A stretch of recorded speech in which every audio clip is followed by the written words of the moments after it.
鐵觀音、烏龍、龍井、順便、大包、蝦餃。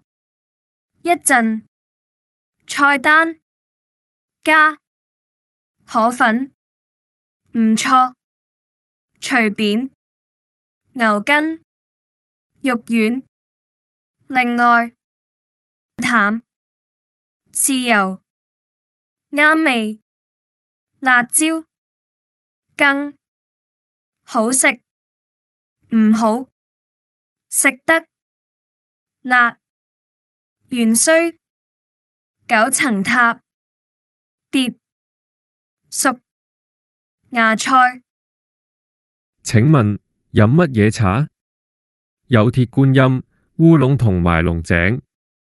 咁整壺龍井啦，順便俾個大包，一份蝦餃。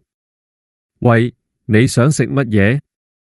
我想睇下菜單先，就要牛肉粉啦，一陣再加杯雪啡奶。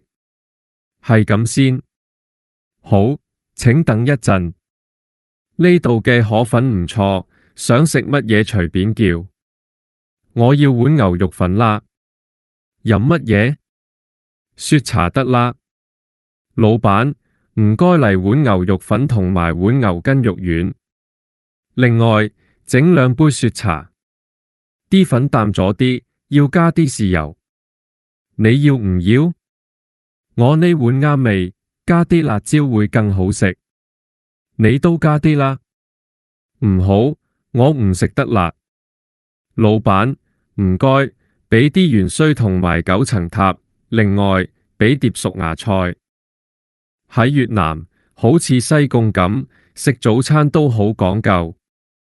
就講下華人，佢哋朝早鍾意去茶樓，叫個大包，整龍蝦餃，飲壺靚茶，咁嘅朝早就夠晒正。